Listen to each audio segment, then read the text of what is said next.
प्रबल जी, जिस तरीके से मोदी जी ने कल भाषण दिया, वो लगातार इस चीज का जिक्र करते रहे कि पुरानी पुरानी सरकारों में क्या होता था, आरजेडी क्या करती थी, क्या नहीं करती थी। लंबे समय से कांग्रेस का गठबंधन है, तो जाहिर सी बात है कि सब लपेटे में आ गए। अब मोदी जी ये कह रहे हैं कि भाई मोतिहारी को मुंबई बना देंगे, गया जी को जो है वो गुरुग्राम जैसा जो सुविधाएं हैं वो गया जी में मिलनी चाहिए। पटना में पुणे के जैसा औद्योगिक विकास होना चाहिए और ये वो चाहते हैं। तो जब ये सारी चीजें वो बिहार में बता रहे थे, इतिहास भी बता रहे थे। जंगल राज जो अभी शकीब ने उठाया जिक्र कि भाई जंगल राज का उन्होंने जिक्र नहीं किया। बिहार से जुड़े मुद्दे जो बेसिक मुद्दे हैं उसका जिक्र नहीं किया। बाढ़ का समय है उस पर जिक्र नहीं हुआ। मोदी जी का कुल मिला के ओवरऑल कल का जो दौरा था वो उसको क्या माना जाए? सरकारी दौरे का चोला ओढ़े जनसभाएं तो मोदी जी हमेशा से करते हैं। इसके अलावा बिहार के हिसाब से उस दौरे को क्या समझा जाए? मोदी जी के उन नए ये जो वादे हैं उनको कैसे देखा जाए, क्या माना जाए? कांग्रेस के लिए ये कितना बड़ा किस तरीके का साइन इसको समझा जाए चुनाव के लिहाज से? देखिए, नमस्कार राय साहब, अशोक भाई और भाई साहब। सवाल यह है कि मोदी ने मोतिहारी के चीनी मिल की बात की थी कि चीनी मिल खुलवा कर जब अगली बार आएंगे तो चीनी मिल के चीनी से बनी हुई चीनी, गन्ने की चीनी से चाय पी। वो तो पूरा नहीं कर पाए और उसी को लेकर वो 3-4 वो जो नौजवान हैं जिन्होंने काले झंडे दिखाए नरेंद्र मोदी को, तो जो व्यक्ति अपनी बात 2014 में किया हो वो 2025 तक पूरा न कर पा रहा हो, जुमले छोड़ता हो, तो बिहार की जनता को समझ लेना चाहिए वो क्या गुरुग्राम बनाएगा, क्या वो पुणे बनाएगा, क्या दिल्ली बनाएगा, क्या पेरिस बनाएगा। ये तो काशी को क्वेटो बना रहे थे जहां से चुनाव लड़े हैं, बना क्वेटो।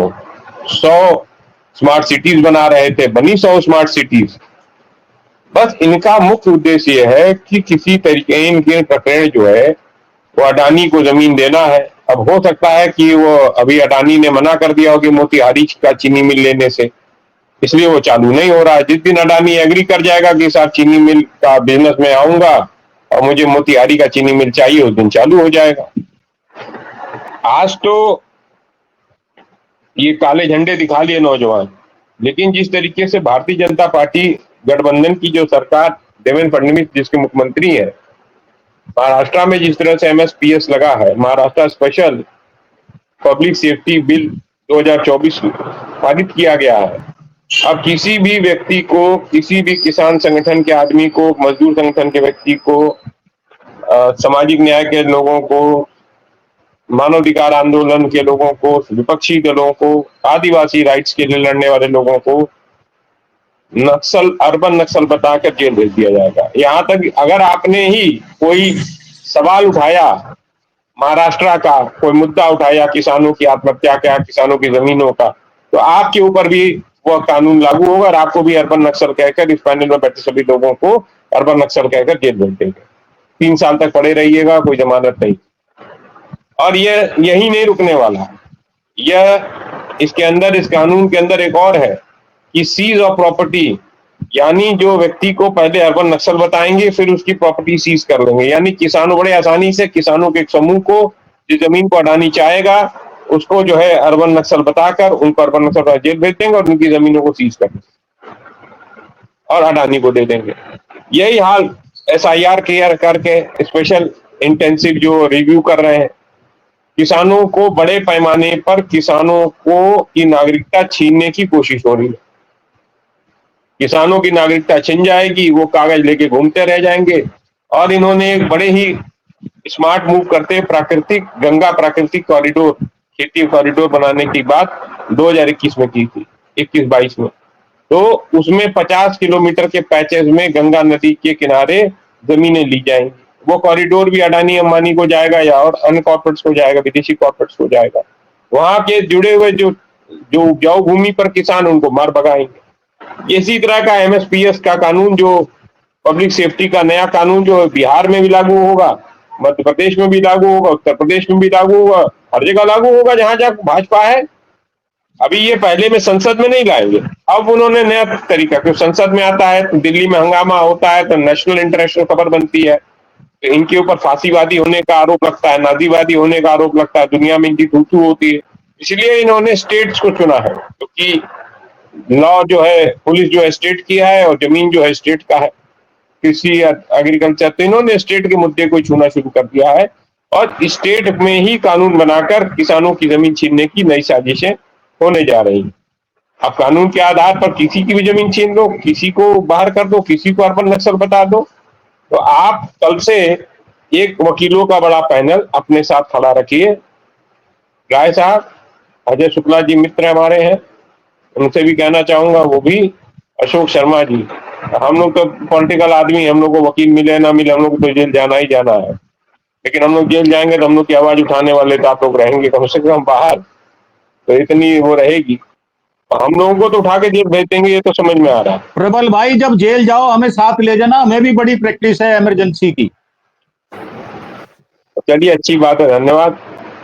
लेकिन ये स्थिति बहुत बुरी है, ये बहुत बुरी स्थिति है। मोदी को कोई पसंद नहीं कर रहा है, मोदी जबरदस्ती चुनाव जीतना चाह रहा है, और मोदी के यहाँ जो है वो 75 साल का ड्रामा, देखिए 75 साल का ये संघ और उसके चक्कर में ड्रामे मत फंसी। ऑपरेशन सिंदूर में नरेंद्र मोदी फेल हुआ है, इसकी सरकार फेल हुई है, ये सरेंडर मोदी बन गया है।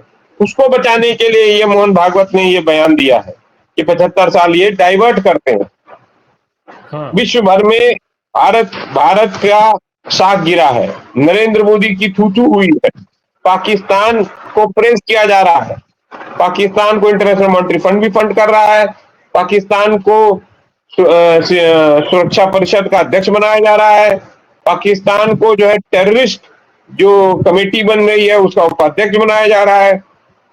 तो पाकिस्तान को तो इंटरनेशनल देश उसको हाथों हाथ ले रहे हैं, चाहे चाइना हो, चाहे पाकिस्तान, चाहे वो अमेरिका हो, चाहे यूरोप हो। भारत का की स्थिति, भारत के साथ कोई खड़ा नहीं है। तो स्थितियां ये बड़ी ही दूभर है, और मुझे लग रहा है कि इससे जो है जनता को अब सोच समझने की जरूरत है और आंदोलन को तेज करने की जरूरत है। अब जमीन पर ही आंदोलन होगा अशोक भाई, अब जमीन पर उतरना ही पड़ेगा। ये हम लोग जो बोल ले रहे हैं, अब जमीन पर ही लड़िए, तैयारी करिए जमीन पर लड़ने की। ठीक है, जमीन पर लड़ने की बात और ये सारी चीजें हैं। और सुन लीजिए एक चीज और जी, वह जो कानून बना रहे हैं ये लोग, उसमें अर्बन नक्सल तो कह रहे हैं, लेकिन urban right winger, urban Nazi, ये जो लोग घूम घूम कर गाड़ियां तोड़ रहे हैं सावन के महीने में, गौरी लंकेश की हत्या हुई, गोविंद पंसारे की हत्या हुई, वो अर्बन नाजी कहाँ है? वो अर्बन संघी, अर्बन नाजी जो जनता को मारते हैं, गोली मारते हैं, सिविल सोसाइटीज के लोगों को मारते हैं, किसानों की हत्या करते हैं, किसानों पर पिसाब करते हैं, उन पर कार्रवाई कब होगी? आदिवासियों का, और वो जो कथावाचक गए थे यादव, उनका चुटिया काट लेते हैं, उनको पिसाब से उनका तर्पण वो करते हैं, उनको शुद्धिकरण करते हैं, उन पर कब होगा? कब ये कानून उन पर लागू होंगे? इस तरीके के एक तरफा गरीबों का, आदिवासियों का, मजदूरों का, किसानों की जमीन छीनने की साजिश हो रही है, उनकी जमीनें से इनको बेदखल करने की साजिश हो रही है। इसके अलावा कुछ नहीं। नरेंद्र मोदी इस देश का सबसे बड़ा प्रॉपर्टी डीलर बन गया है, जो अडानी को जमीन देने के लिए नए नए कानून पास करवा रहा है।